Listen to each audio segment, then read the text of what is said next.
taasan, siya'y papurihan, ngayon at magpakailanman. Mawit ang daigdigan, lahat ng naroon.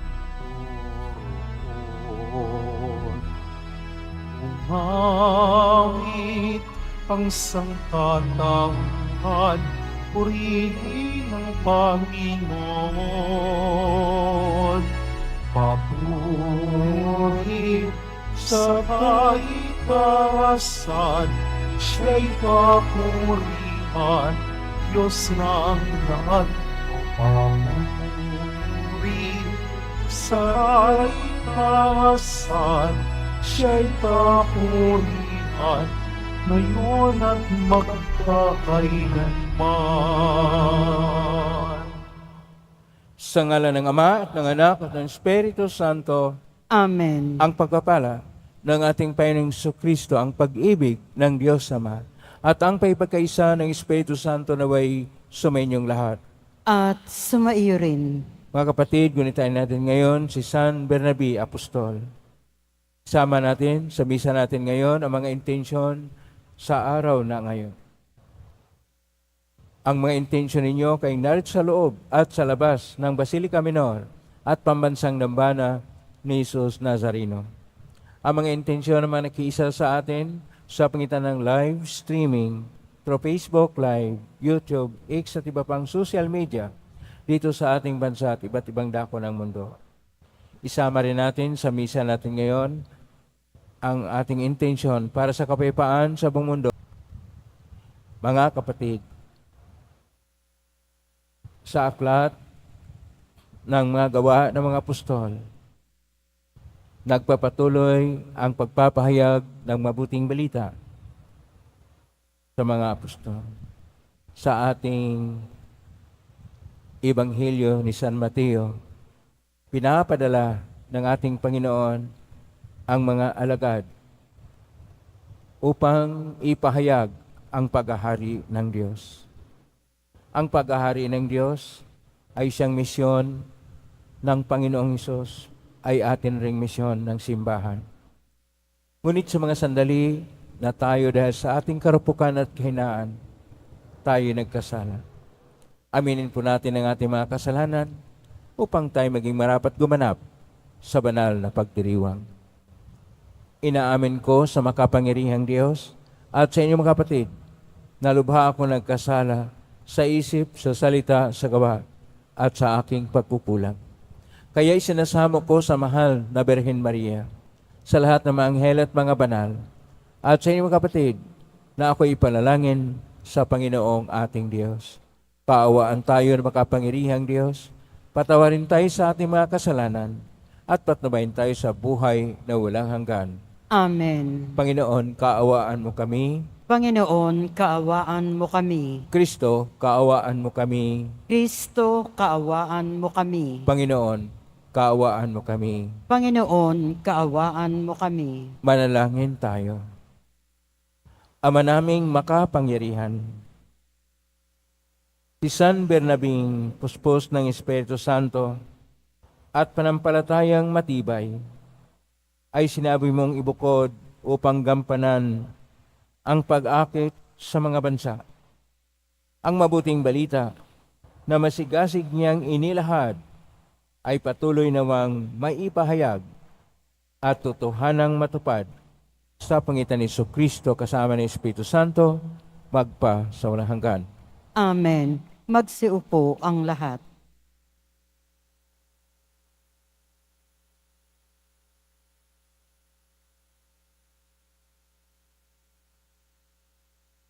Pagbasa mula sa mga gawa ng mga apostol. Noong mga araw na iyon, maraming naniwala at nanalig sa Panginoon. Nabalitaan ito ng simbahan sa Jerusalem, kaya't sinugo nila sa Antioquia si Bernabe. Nang dumating siya roon at makita ang pagpapala ng Diyos sa kanila, siya'y nagalak at pinagpayuhan silang lahat na manatiling tapat sa Panginoon. Mabuting tao si Bernabe, puspos ng Espiritu Santo at matibay ang pananampalataya, kaya marami siyang nadala sa Panginoon. Nagpunta si Bernabe sa Tarso upang hanapin si Saulo, at nang kanyang matagpuan ay isinama sa Antioquia. 1 taong singkat silang nanatili roon kasama ang simbahan at nagturo sa maraming tao. At doon sa Antioquia, unang tinawag na Kristiyano ang mga alagad. May mga propeta at mga guro sa simbahan sa Antioquia. Kabilang dito sina Bernabe, Simeon na tinaguriang Negro, Lucio na taga Cirene, Saulo at Manaen, kababata ng tetrarkang si Herodes. Samantalang sila'y nag-aayuno at sumasamba sa Panginoon, sinabi sa kanila ng Espiritu Santo, "Ibukod ninyo sina Bernabe at Saulo. Sila'y hinilang ko para sa tanging gawaing inilaan ko sa kanila." Pagkatapos nilang mag-ayuno at manalangin, ipinatong nila sa dalawa ang kanilang mga kamay at sila'y pinayaon. Ang salita ng Diyos. Salamat sa Diyos. Panginoong nagliligtas sa tanang bansay na hayag. Panginoong nagliligtas sa tanang bansay na hayag. Umawit ng bagong awit at sa puon ay ialay, pagkat yaong ginawa niya ay kahangahangang tunay. Sa sariling lakas niya at taglay na kabanalan, walang hirap na natamo, yaong hangad na tagumpay. Panginoong nagliligtas sa tanang bansay na hayag. Ang tagumpay niyang ito'y siya na rin ang naghayag. Sa harap ng mga bansay, nahayag ang pagliligtas. Ang pangako sa Israel, lubos niyang tinutupad. Panginoong nagliligtas sa tanang bansay na hayag. Tapat siya sa kanila, at ang pag-ibig ay wagas. Ang tagumpay ng ating Diyos, kahit saan ay namalas. Magkaingay na may galak, iyaong lahat sa daigdig. Ang puon ay buong galak, na purihin sa pag-awit. Panginoong nagliligtas sa tanang bansay na hayag. Sa saliw ng mga lira, iparinig yaong tugtog, at ang puon ay purihin ng tugtuging maalindog. Tugtugin din ang trompeta, nakasaliw ang tambuli. Magkaingay sa harapan ng puon na ating hari. Panginoong nagliligtas sa tanang bansay na hayag. Magsitayo po ang lahat.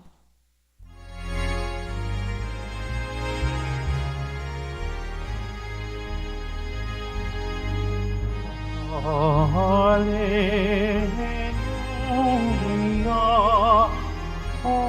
hallelujah, hallelujah,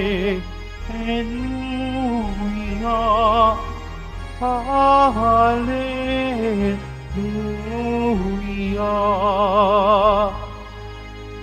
Humayot magturo kayo, palaging kasama ako hanggang sa wakas ng mundo.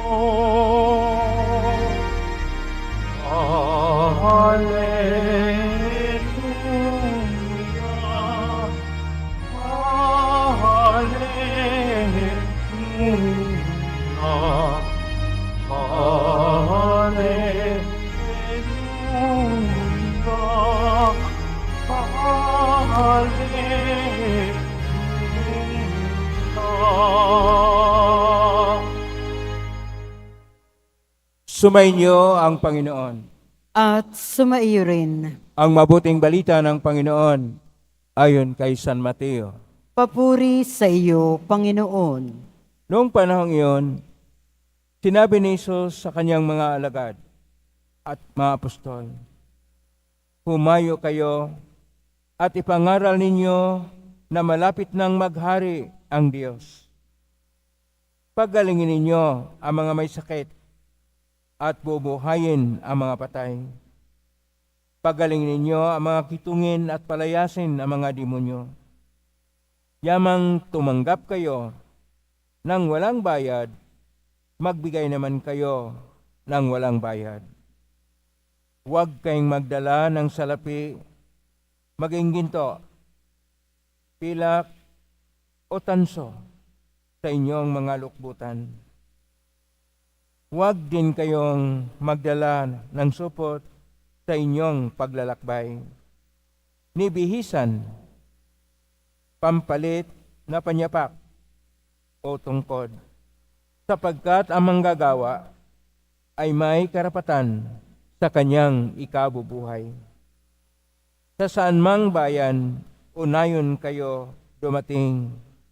Humanap kayo ng taong karapat-dapat pakituluyan at manatili kayo roon habang kayo nasa lugar na iyon. Pagpasok ninyo sa bahay, sabihin ninyo, maghari nawa ang kapayapaan sa bahay na ito. Kung karapat-dapat ang mga tao sa bahay na iyon, panatilihin ninyo sa kanila ang inyong bati. Ngunit kung hindi, bawiin ninyo ito." Ang mabuting balita ng Panginoon. Pinupuri ka namin, Panginoong Heso Kristo. Magsiupo ang lahat. Isang mapagpalang araw po sa inyong lahat. Purihin po natin ang ating Pong Isus Nazareno. Atin pong gunitain ng isa sa mga apostol, si San Bernabe. Ang tema po sa ating mga pagbasa, kapag ka apostol o alagad ng ating Panginoon, ay tungkol sa misyon. Sa salitang Hebreo, dahil Hebreo ang mga apostol, ang misyon ay hamishena. Pero ang mga pagbasa, dahil nakasulat sa Koinoko na Grigo, ang misyon ay apostoli. Kaya yung apostol, ibig sabihin misyonero. Sa salitang Latin, dahil nasalin din sa Latin ang original na pagkasulat sa Koinoko na Grigo, missio. Dito po nating tingnan sa ating mga pagbasa kung paano tumutupad sa misyon ang lahat ng mga pinapadala ng simbahan na ating napakinggan sa unang pagbasa sa Gawain ng mga Apostol at sa ating Ebanghelyo ni San Marcos, ni San Mateo, Kapitulo 10, verso 7 hanggang 13, kung paano pinapadala ng ating Panginoong Hesus ang mga misyonero o mga apostoles. Sa ating unang pagbasa, ang mga alagad ay nagpunta sa Antioquia at sa iba't iba pang lugar na tinuturing na lugar ng mga Hintel upang ipahayag ang paghahari ng Diyos. Pero doon sa Antioquia, ang mga alagad ng ating Panginoong Hesus ay tinatawag na Kristiyano. Ito yung unang panahon na ang lahat ng nanalig sa ating Panginoong Hesus Nazareno ay tinatawag na Kristiyano. Ito ang simula ng pagpapahayag na ang bawat Kristiyano ay may misyon. At ipahayag ang kabutihang loob ng Diyos at ang kaligtasan ng Diyos. Kaya nga sa ating Salmo 97, atin po napakinggan sa versikulo 2, ang Panginoon ay nagligtas sa tanang bansa, siya ay nahayag, at ang nagpapahayag sa Kanya ay ang mga alagad na mga apostol. Sa ating Ebanghelyo, ipinapahayag ng ating Panginoon kung paano ang magiging misyonero o mga apostol. Una, sa versikulo 7, kapitulo 10, Ebanghelyo ni San Mateo, na kanila pong ipahayag na dumating na ang paghahari ng Diyos. At sa versikulo 8, kapitulo 10, Ebanghelyo ni San Mateo, sila ay inaatasan. Una, na pagalingin ang mga may sakit. Ang mga kitungin ay linisin. Ang mga patay ay buhayin muli. At ang mga inalihan ng demonyo ay linisin at palayasin ang demonyo. Ang mga misyonero kailangan ding pumupunta sa isang lugar na payak ang kanilang pamaraan. Ibig sabihin, simple na pamumuhay. Kaya hindi sila magdala ng pera, ni hindi sila magdala ng sobra sa kanilang mga damit o pinakailangan, sapagkat ayon pa sa ating Panginoon sa versikulo 10, na ang lahat ng mga naglilingkod ay may karapatan din na tumatanggap ng kanilang dapat tanggapin bilang mga misyonero. Sa versikulo 11 hanggang 13, kailangan silang magkaisa. Kailangan silang magbuklod na isang sambayanan sa pamagitan ng pagdala ng mensahe ng kapayapaan o shalom. At makisama sila, makilahok sila. Hindi sila palipat-lipat. Kunit kung ang mensahe ng kapayapaan ay hindi tanggapin, babawiin nila ito sapagkat ang mga Kristiyano ay pinapadala ng Panginoon upang magtupad sa misyon ng paghahari ng Diyos na tinatawag na paghahari ng kapayapaan. Ano itong misyon? Ang misyon para sa ating mga nanalig sa ating Panginoon ay isang responsibilidad sa lahat. Ang akala siguro ng iba, mga misyonera lang, reliyoso at reliyosa, mga pari, mga na-ordain, mga diakono at iba pa. Sa ating mga dokumento, lalo na ang dokumento na tinatawag na Redemptoris Missio, ang misyon ng ating Panginoong Tagapagligtas na sinulat ni Papa San Juan Pablo II noong 7 ng Disyembre 1990 ay nagsasabi na mayroong paghihikayat sa lahat ng tao, kasama na ang mga laiko, na maging misyonero upang pasiglahin ang simbahan.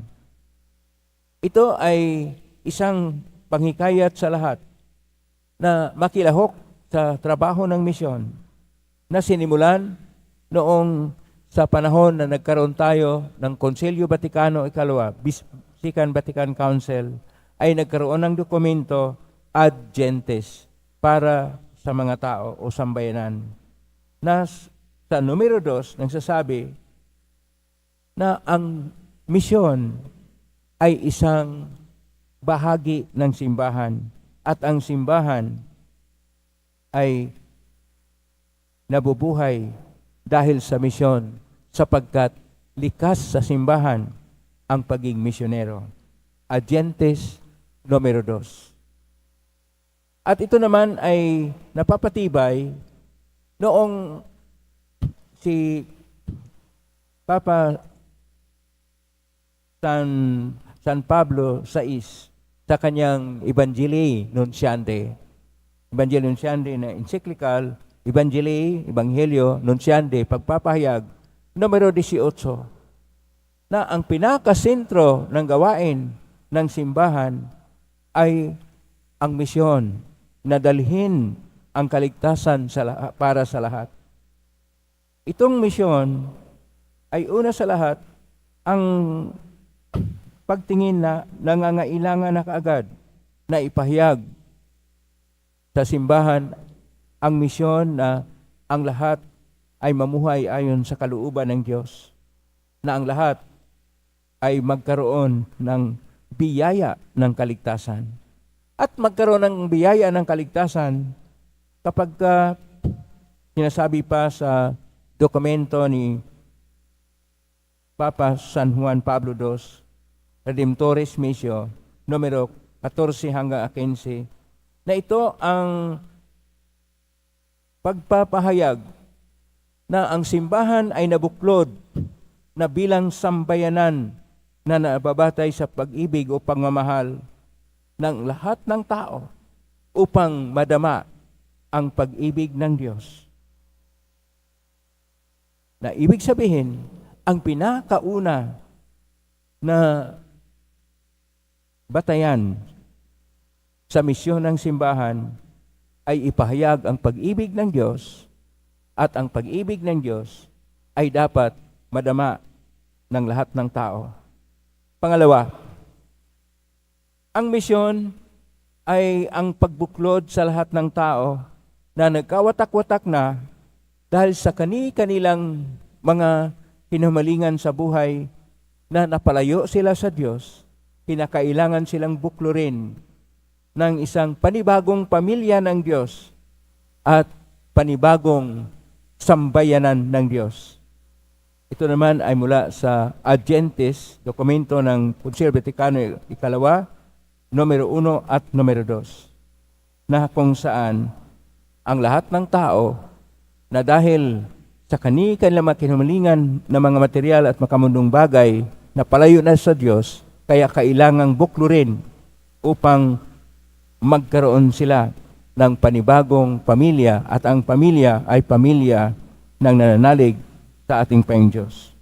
Pangatlo, ang pinakatunguhin ng misyon ay upang ang simbahan ay makikilala na siya yung nagpapahayag ng misteryo ng pagliligtas. At itong misteryo ng pagliligtas na dala ng ating Panginoon, na binayaran ng buhay ng ating Panginoon, ay madama ng lahat. Ito yung mga tinatawag nating tunguhin ng misyon. At upang magawa ito, hindi ang isang misyonero magdala ng kanyang ideya, sapagkat bago pa man ang isang misyonero pumupunta sa isang lugar na kung saan siya ay magmisyon, naroon na ang Diyos. Ang kinakailangan lang ay himukin ang tao na makilala niya ang Diyos na kanyang minamahal, o ang Diyos na hindi niya nakikilala na nagmamahal sa kanya, at imulat siya na nariyan ang Diyos na nagmamahal siya sa kanya ng tunay, dahil may mga taong nagpapahayag ng pagmamahal. Na ibig sabihin, ang tunay na misyonero ay marunong magdala ng kultura ng pag-ibig o pamaraan ng pag-ibig o pagmamahal.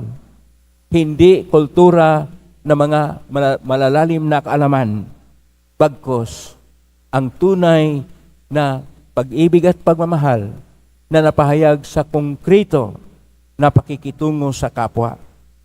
Ang konkreto na pakikitungo sa kapwa ay maging kalakbay sa buhay. Kaya habang tayo naghanda para sa Jubileo 2025, na kung saan tayo ay kalakbay para sa pag-asa ng Diyos, kinakailangan na tayo'y maging kaisa o karamay o kasama sa lahat ng tao na may mga pinagdaanan.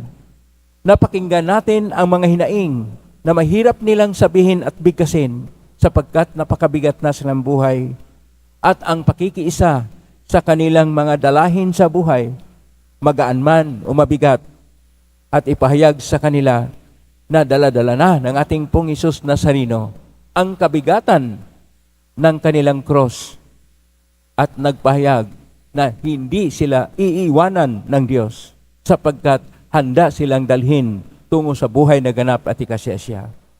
Ang pagpapahayag nito ay nangailangan ng konkreto na pagpapahayag sa aksyon at hindi sa mga salita.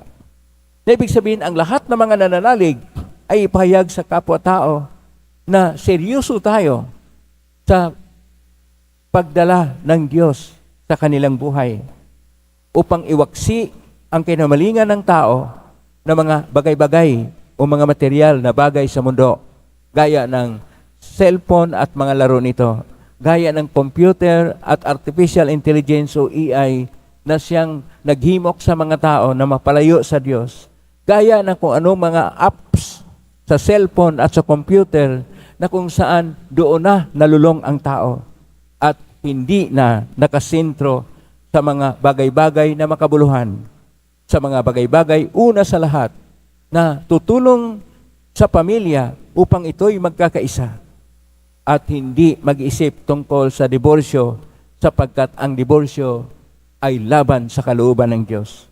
Na hindi mag-iisip tungkol sa kamatayan at aborsyon dahil ang kamatayan at ang papatay ng bata o aborsyon ay laban sa Diyos.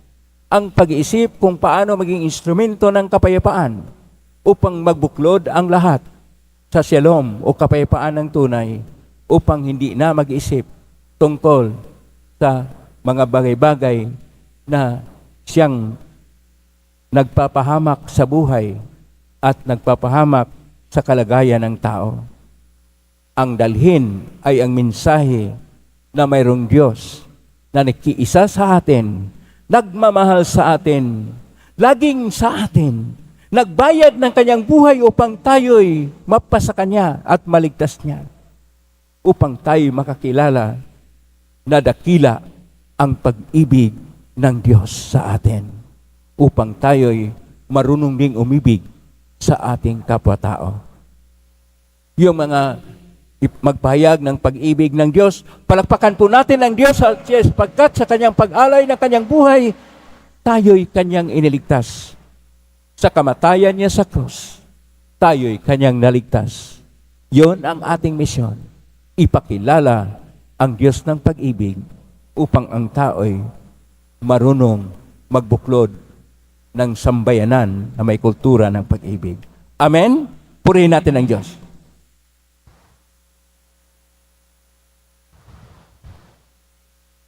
Magsitayo po ang lahat.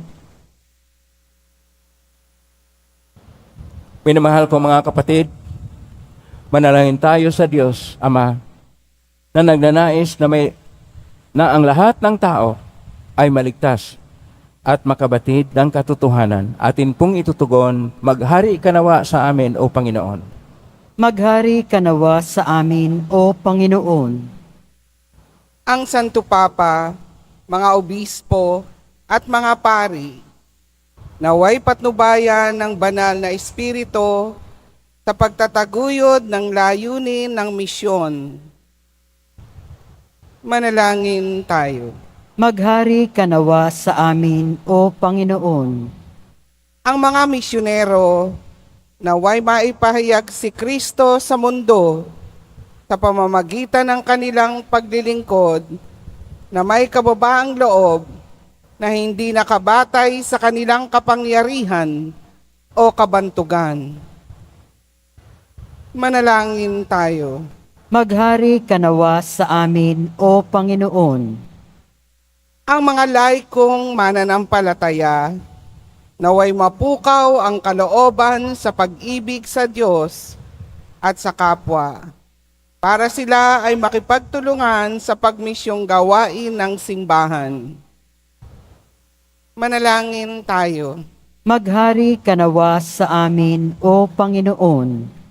Ang mga Kristiyano naway makaunawa sa kanilang pananagutang palaganapin ang mabuting balita ng kaligtasan sa lahat ng tao. Manalangin tayo. Maghari ka nawa sa amin, O Panginoon. Ang mga kabataang lalaki at babae naway magkaroon ng tapang na tumugon sa panawagan ni Kristo at makibahagi sa mga gawaing pangmisyon. Manalangin tayo. Maghari ka nawa sa amin, O Panginoon. Sa tahimik, idulog natin sa Panginoon ang ating mga sariling kahilingan. Ama naming Diyos, kalooban mo na may payag at maitatag ang iyong kaharian sa lahat ng dako. Sa pamagitan ni San Barnabas, marapatin mong maging mabunga ang aming pagsisikap na mapalaganap ang iyong kaharian. Niling namin ito sa pangitan ni Kristo na aming Panginoon. Amen. Magsiupo ang lahat.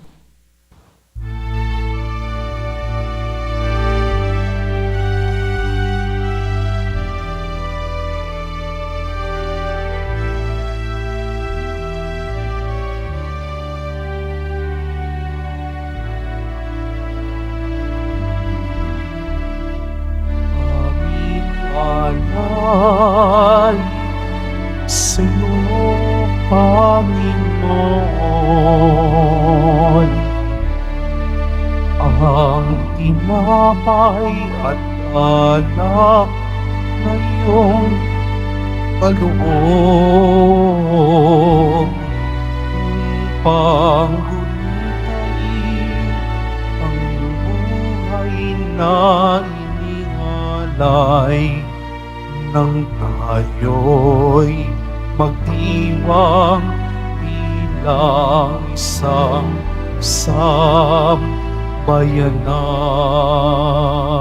Magsitayo po ang lahat. Manalangin kayo kapatid upang paghahain natin ay kalugdan ng Diyos amang makapangyarihan. Tanggapin nawa ng Panginoon itong paghahain sa iyong mga kamay, sa kapurihan niya at karangalan sa ating kapakinabangan at sa buong sambayanan niyang banal. Ama naming lumikha, ang aming mga alay ay gawing banal sa iyong pagwasbas na magpaalab nawa sa ningas na iyong pag-ibig sa aming lahat, sapagkat ito rin ang nagbunsod kay San Bernabe para ihatid sa mga bansa ang liwanag ng mabuting balita sa pangitan ni Kristo kasama ng Espiritu Santo, magpa sa walang hanggan. Amen. Sumainyo ang Panginoon. At sumaiyo rin. Itaas sa Diyos sa inyong puso at diwa. Itinaas na namin sa Panginoon. Pasalamatan natin ang Panginoong ating Diyos. Marapat na siya ay pasalamatan. Ama ng kapaninto na marapat ni kay aming pasalamatan sa pangitan ni Kristo na aming Panginoon.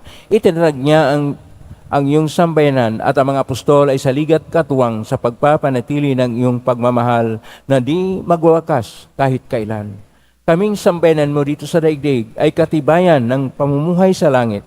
Kaming naririto ang tagapagpahiwatig sa pagkakaisa ng tanan sa iyong pag-ibig.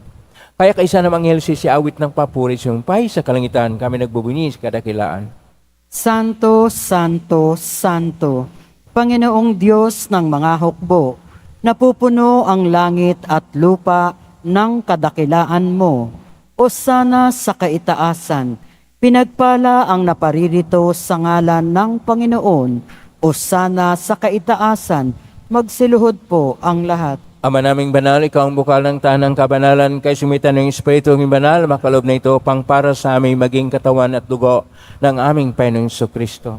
Bago niya, pinagtiisan ko sang loob na maging handog. Hinawakan niya ang tinapay, pinasalamatan kanya, pinagati-hati niya yon, iniabot sa kanyang malagad at sinabi, tanggapin ninyong lahat ito at kanin. Ito ang aking katawan na ihandog para sa inyo.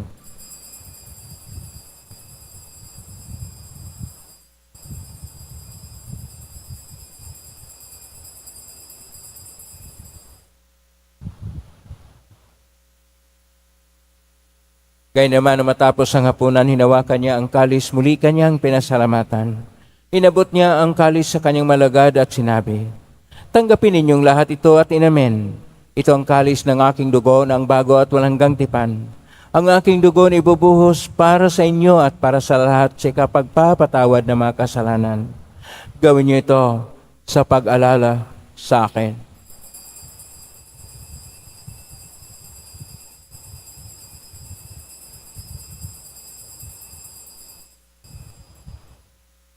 Magsitayo po ang lahat. Ang misteryo ng pananampalataya. Si Kristo'y namatay, si Kristo'y nabuhay, si Kristo'y babalik sa wakas ng panahon. Ama, ginagawa namin ngayon ang pag-alala sa pagkamatay at muling pagkabuhay ng anak at inaaray namin sa iyo ang tinapay na nagbibigay buhay at ang kalis na nagkakaloob ng kaligtasan. Kami nagpapasalamat Dahil kami narapat na tumayo sa harap mo para maglingkod sa iyo. Isinasamo namin kami magsasalo-salo sa katawan at dugo ni Kristo ay mabuklod sa pagkakaisa sa pamagitan ng Espiritu Santo. Ang malingapin simbahang laganap sa buong daigdig. Pususin mo kami sa pag-ibig kaysa ni Francisco na aming Papa at ni Jose na aming Obispo at ng Tanang Kaparian. Alalahanin mo rin mga kapatid namin na imlay na may pag-asang sila'y muling mabuhay ganing lahat ng mga pumanaw. Paawaan mo sila at patuloyin sa iyong kaliwanagan. Kawaniripatin kaming lahat na makasalo siyang buhay na walang wakas. Kaisa naman na Birhen Maria na ina ng Diyos, ng kabiyak ng puso niyang San Jose. Kaisa ni San Barnabe at ng mga apostol, ni San Juan Bautista, ni San Roque, ni San Lorenzo Reyes de Manila, ni San Pedro Calungsod at ng lahat ng mga banal na namuhay dito sa daigdig ng palugod-lugod sa iyo, may pagdiwang nawa namin ang pagpupuri sa karangal mo sa pangitan ng anak na aming Panginoong Hesus Kristo. Sa pamamagitan ni Kristo, kasama niya at sa Kanya, ang lahat ng parangal at papuri ay sa iyo, Diyos Amang makapangyarihan, kasama ng Espiritu Santo, magpasawalang hanggan. Amen. Amen. Amen. Amen. Sa tagubilin, magaling na utos sa turo ni Jesus na Panginoon natin at Diyos, ipahayag natin ng lakas loob. Ama namin, sumasalangit ka, sambahin ang ngalan mo. Mapasa amin ang kaharian mo, sundin ang loob mo dito sa lupa para nang sa langit. Bigyan mo kami ng aming kakanin sa araw-araw at patawarin mo kami sa aming mga sala para nang pagpapatawad namin sa nagkakasala sa amin at huwag mo kaming ipahintol sa tukso at iadya mo kami sa lahat ng masama. Hinihiling namin kami iadya sa lahat ng masama. Pagkalooban ng kapayapaan araw-araw, iligtas sa kasalanan at sa lahat ng kapahamakan, samantalang aming pinanabikan ang dakilang araw ng pagpapahayag ng tagapagligtas naming si Hesus Kristo. Sapagkat iyo ang kaharian at ang kapangyarihan at ang kapurihan magpakailanman. Amen. Panginoong Hesus Kristo, sinabi mo si mga apostol, kapayapaan ang iniiwan ko sa inyo, ang aking kapayapaan ang binibigay ko sa inyo. Tunghayin mo ang aming panampalataya at huwag ang aming pagkakasala.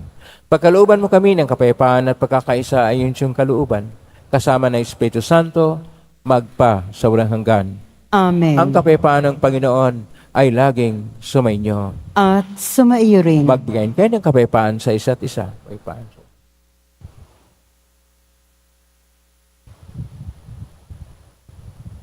Kordero ng Diyos na nag-aalis ng mga kasalanan ng sanlibutan, maawa ka sa amin.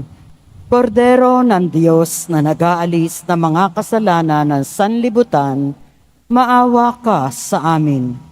Kordero ng Diyos na nag-aalis ng mga kasalanan ng sanlibutan, ipagkaloob mo sa amin ang kapayapaan.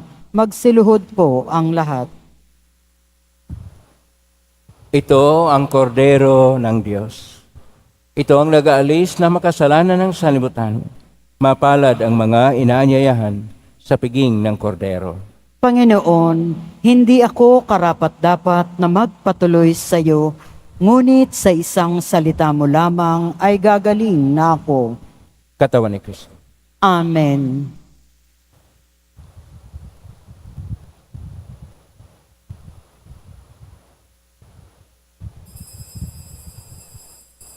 Para sa lahat ng tatanggap ng banal na komunyon, sasagot po tayo ng amen pagkasabi ng pare o lay minister ng katawan ni Kristo at isubo agad sa bibig bago umalis sa harapan ng pare o lay minister.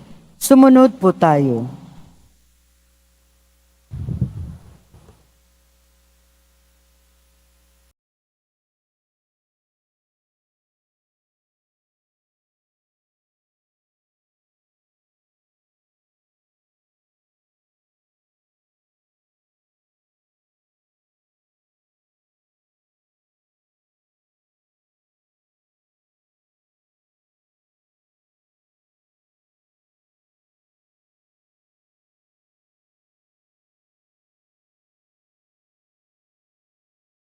Magsitayo po ang lahat.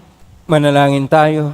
Ama naming mapagmahal, kaming tumanggap sa banal na pakikinabang ay nakikiusap sa iyo ng aming pinagsaluhan sa pagunita sa Apostol San Bernabe ay maganap ng hayagan sa aming buhay. Sa pangitan ni Kristo kasama ng Espiritu Santo, magpa sa walang hanggan.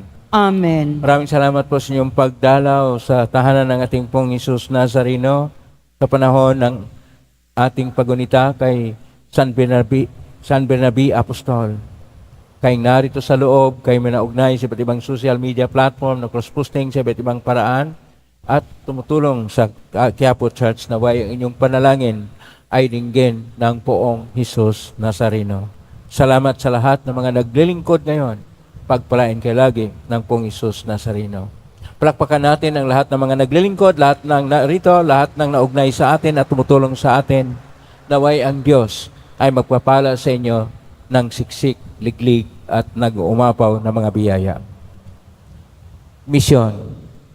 Ang simbahan ay misyon at tayong lahat ay tinatawag na may misyon na dalhin natin ang Diyos sa ating kapwa sa pamagitan ng ating pagsabuhay sa pag-ibig at paggawa ng kabutihan. Ngayon na po ang pagbasbas. Mangyari po lamang itaas bagya ang mga bagay-bagay na pasbasan.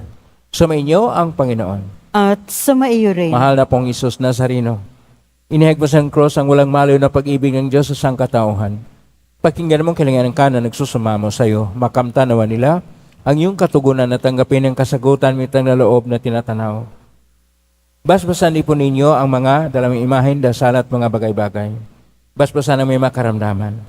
Sa pangitan ng benisyon ito na maalala ng pangako ng sa binyag, na ikaw ay ibigin at paglalingkuran bilang Panginoon magpa sa walang hanggan. Amen. Pagpalain ka ng makapangirihang Diyos, Ama at Anak at Espiritu Santo. Amen. May kang taglay ang kapayapaan, pag-ibig at pag-asa ng pong Hesus Nazareno. Salamat sa Diyos. Purihin natin ang ating pong Hesus Nazareno.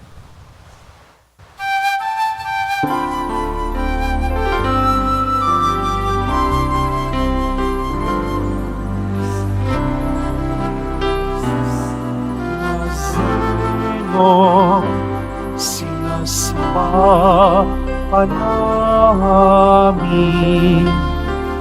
pinipinto ka namin, paral mo ang aming buhay at kaligtasan sa Padre Jesus Nazareno.